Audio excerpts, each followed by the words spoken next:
ಇಲ್ಲಿರುವಂತ MES ಗೂಂಡಾಗಳು, ಮಹಾರಾಷ್ಟ್ರದ ರಾಜಕಾರಣಿಗಳು ಈ MES ಗೂಂಡಾಗಳಿಗೆ ಕುಮ್ಮಕ್ಕನ್ನ ಕೊಟ್ಟುಕೊಂಡು ಕರ್ನಾಟಕದಲ್ಲಿ ಕನ್ನಡಿಗರ ಮೇಲೆ, ನಮ್ಮ ಕಂಡಕ್ಟರ್ಗಳ ಮೇಲೆ, ಡ್ರೈವರ್ಗಳ ಮೇಲೆ ನಿರಂತರವಾಗಿ ಹಲ್ಲೆಯನ್ನು ಮಾಡ್ಕೊಂಡು ಬಂದಿದ್ದಾರೆ.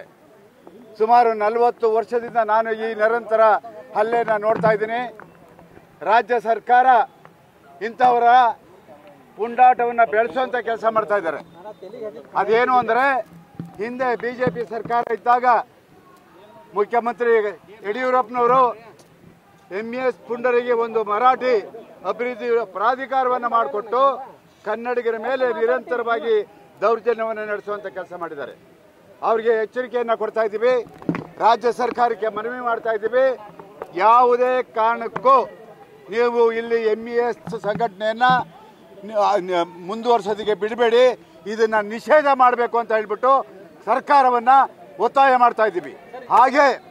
ಹಾಗೆ ಏನು ಶಿವಸೇನೆ ಇದೆಯೋ ಆ ಶಿವಸೇನೆಯನ್ನ ಕರ್ನಾಟಕದಿಂದ ಗಡೀಪಾರು ಮಾಡಬೇಕು. ಮತ್ತೆ ಮಹದಾಯಿ ಯೋಜನೆ, ಕಳಸಾ ಬಂಡೂರಿ ಯೋಜನೆ ಕೇಂದ್ರ ಸರ್ಕಾರ ಮಧ್ಯ ಪ್ರವೇಶ ಮಾಡಿ ಇದನ್ನ ಕಾರ್ಯಗತ ಮಾಡಲೇಬೇಕು ಅಂತ ಒತ್ತಾಯ ಮಾಡ್ತೀವಿ. ಜೊತೆಗೆ ಮೇಕೆದಾಟು ಅಣೆಕಟ್ಟು ಅದನ್ನ ಕೇಂದ್ರ ಸರ್ಕಾರ ಕಣ್ಣು ಮುಚ್ಕೊಂಡು ಕೂತಿದ್ದಾರೆ.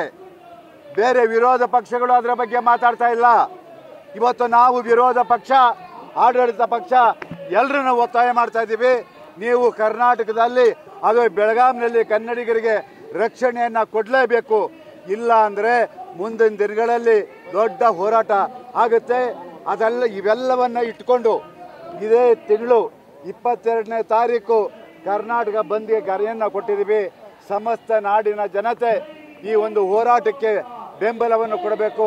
ಅವತ್ತು ಅಖಂಡ ಕರ್ನಾಟಕ ಈ 4 ಸಮಸ್ಯೆಗಳನ್ನು ಇಟ್ಟುಕೊಂಡು ಹೋರಾಟವನ್ನು ಮಾಡ್ತಾ ಇದ್ದೀವಿ. ಅವತ್ತು ಬೆಳಗ್ಗೆ 6 ಗಂಟೆಯಿಂದ ಸಂಜೆ 6 ಗಂಟೆವರೆಗೆ ಕರ್ನಾಟಕ ಬಂದಿರುತ್ತೆ. ದಯಮಾಡಿ ಎಲ್ಲ ಜನ ನಿಮ್ಮ ಸ್ವಹಿತಾಸಕ್ತಿಯನ್ನು ಮರೆತು ಈ ಒಂದು ಕನ್ನಡ ಪರ ಹೋರಾಟಗಾರರಿಗೆ ಶಕ್ತಿಯನ್ನು ತುಂಬಬೇಕು. ಕನ್ನಡ ಒಕ್ಕೂಟದ ಮುಖಂಡರಾದಂಥ ವಾಟಾಳ್ ನಾಗರಾಜ್ರವರು, ಕನ್ನಡ ಸೇನೆಯ KR ಕುಮಾರ್, ಕನ್ನಡ ಜಾಗೃತಿ ವೇದಿಕೆ ಮಂಜುನಾಥ್ ದೇವ್, ನಮ್ಮ ರೂಪೇಶ್ ರಾಜಣ್ಣ ಅವರು ಮತ್ತು ರಕ್ಷಣಾ ವೇದಿಕೆಯ ನಮ್ಮ ಶಿವರಾಮೇಗೌಡರು, ಇವರೆಲ್ಲ ಸೇರಿ ಈ ಹೋರಾಟವನ್ನು ಮಾಡ್ತಾ ಇದ್ದೀವಿ. ದಯಮಾಡಿ ಎಲ್ಲ ಕನ್ನಡ ಪರ ಸಂಘಟನೆಗಳು ಬೆಳಗಾಂನಲ್ಲಿ ಈ ಹೋರಾಟಕ್ಕೆ ಬೆಂಬಲವನ್ನು ಕೊಡಬೇಕು ಅಂತ ಹೇಳಿ MES ನಿಷೇಧ ಮಾಡಲೇಬೇಕು ಅನ್ನೋ ಹೋರಾಟವನ್ನು